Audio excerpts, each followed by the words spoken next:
Imagine a world where a single bullet can silence or ignite a movement forever. On a crisp September evening in 2025, at Utah Valley University, conservative firebrand Charlie Kirk stepped onto a stage to rally young minds, only to be cut down in a hail of gunfire. At just 31 years old, the man who built an empire of youthful conservatism was gone. But was this random violence, or the spark of something far darker? Today, we dive into the life, the unbreakable alliance with Donald Trump, the tragic end, and the seismic ripple effects on America's fractured future. Stick with me, this isn't just a story, it's a warning.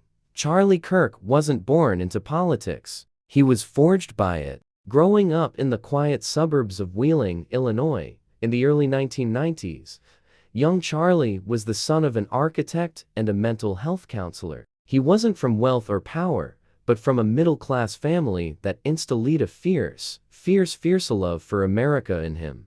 As a teenager, Kirk devoured books on history and economics, idolizing figures like Ronald Reagan. But it was the 2008 financial crisis that lit the fuse. Watching families lose homes while politicians bickered, Kirk felt a burning frustration. Why aren't young people fighting back? He wondered. By high school, he was already debating teachers on free markets and limited government. Little did anyone know, this outspoken kid was about to reshape the conservative landscape. Fast forward to 2012. At 18, Kirk skipped college, yes.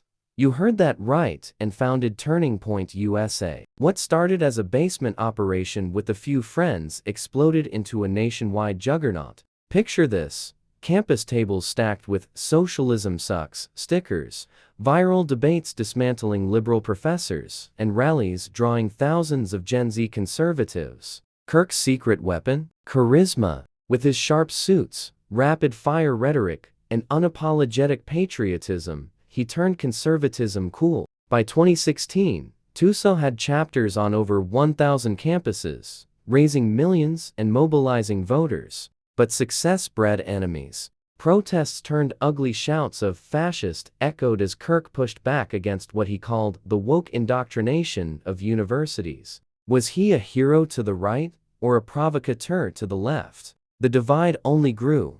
Then came the alliance that supercharged everything: Donald Trump. It began in 2016, when Kirk, still in his early 20s, caught the eye of the Trump campaign. Trump saw in Kirk a bridge to the youth vote, a demographic Republicans had long ignored. Kirk became a surrogate, stumping at rallies with lines like, "The left wants to erase our history. We want to embrace it." Their bond deepened post-election. Kirk dined at Mar-a-Lago, advised on policy, and even helped shape Trump's 2020 and 2024 strategies. Remember the "Stop the Steal" rallies? Kirk was front and center, amplifying Trump's claims and rallying the base. Critics called it dangerous demagoguery, but to supporters, it was a fight for election integrity. Through it all, Kirk's star rose: podcasts with millions of downloads, books topping charts, and a net worth soaring into the tens of millions. He married, started a family, and seemed unstoppable. But shadows loomed. As America's political temperature boiled over, Kirk became a lightning rod.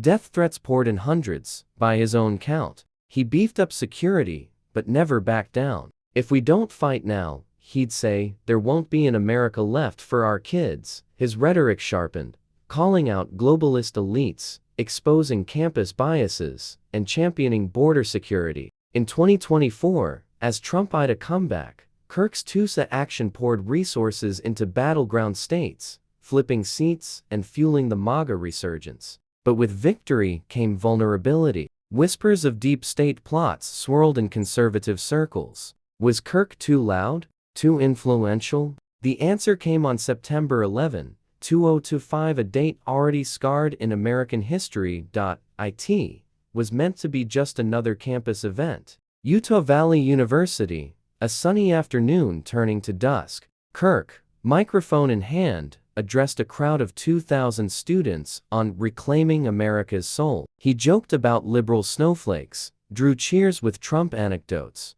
Then, chaos. A single shot rang out from the shadows, precise, professional. Kirk clutched his chest, stumbling as blood stained his shirt. Panic erupted, screams, stampedes, security rushing the stage. Medics arrived too late. At 31, Charlie Kirk was pronounced dead at the scene. The shooter vanished into the night. Initial reports pointed to a lone gunman, but theories exploded online. Was it a radical leftist?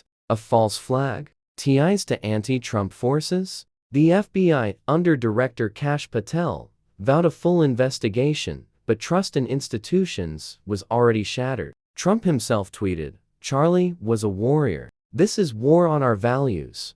Riots flared in cities, conservatives mourned a martyr, while the left grappled with the violence they decried. Kirk's death didn't just end a life, it fractured a nation. Turning point. USA, now leaderless, faces an identity crisis. Will it radicalize further or splinter? His alliance with Trump amplified into legend. Expect Trump's 2028 campaign if it happens to invoke Kirk's name like a battle cry, galvanizing the right against perceived threats. But the ripple effects run deeper. Youth conservatism, once Kirk's playground, now risks backlash. Campuses, already polarized, could see more violence. And America's future? Teetering. With politics in the 60s tension soint the 60 say, 60 sang the 60s. 60s what happens when words turn to bullets? Kirk's legacy, a blueprint for activism, warning of division. He built bridges for some, walls for others. As investigations unfold, one question haunts us. Was this the end of an era, or the beginning of something unstoppable? In the end, Charlie Kirk's story isn't just about one man, it's about us. Will his death unite a divided America, or push it over the brink? Only time will tell. But one thing's certain, the fight he started rages on.